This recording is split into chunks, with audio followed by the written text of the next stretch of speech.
ఊహించండి, ఒక దేవాలయంలో విగ్రహం నుంచి రక్తం వస్తే ఎలా ఉంటుందో. ఇది సినిమా కథ కాదు, ఇది ఆంధ్రప్రదేశ్లోని లేపాక్షి వీరభద్రస్వామి దేవాలయంలో జరుగుతుందని స్థానికులు నమ్ముతారు. ఈ రహస్యం వెనుక నిజమేమిటో చూద్దాం. ఆంధ్రప్రదేశ్లోని లేపాక్షి అనే గ్రామంలో ఈ దేవాలయం ఉంది.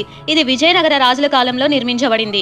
ఇక్కడ ప్రధాన దైవం వీరభద్రస్వామి, అంటే శివుడి కోపరూపం. కానీ ఈ ఆలయానికి సంబంధించిన కొన్ని విషయాలు ఇంతవరకు ఎవరూ అర్థం చేసుకోలేకపోయారు. స్థానికులు చెబుతారు, ఈ దేవాలయంలోని శివుడి విగ్రహం కొన్ని రోజుల్లో ఎరుపు రంగు ద్రవం విడుదల చేస్తుందని, అది రక్తంలా కనిపిస్తుందని చెబుతారు. సైంటిస్టులు పరీక్షించిన ఖచ్చితమైన కారణం కనుక్కోలేకపోయారు. ఎవరో ఇది రాళ్లలో ఉండే మినరల్ వల్ల అంటారు. మరొకరైతే ఇది వీరభద్రస్వామి యొక్క శక్తి అని నమ్ముతారు. ఇంకా ఒక ఆశ్చర్యం తెలుసా?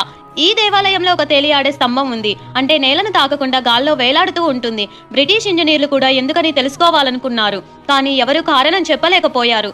ఇది దేవుని శక్తి లేదా ప్రాచీన ఇంజనీరింగ్ అద్భుతమా? పురాణాల ప్రకారం సతీదహనం అయిన తర్వాత శివుడు కోపంతో వీరభద్రుణ్ణి సృష్టించాడు.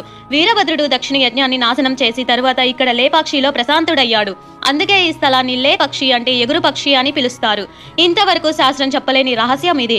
ఇది దేవుని శక్తి అని నమ్మాలా, లేక ప్రకృతిలోని ఒక రహస్య అద్భుతమా? మీ అభిప్రాయం కామెంట్లో రాయండి. ఇంకా ఇలాంటి ఆసక్తికరమైన మరియు రహస్యమైన ఆలయాల కథలు తెలుసుకోవాలంటే సబ్స్క్రైబ్ చేయండి మా ఛానల్ను, మరియు బెల్ ఐకాన్ నొక్కండి. తరువాత వీడియోలో ఇంకో ఆలయ రహస్యంతో కలుద్దాం.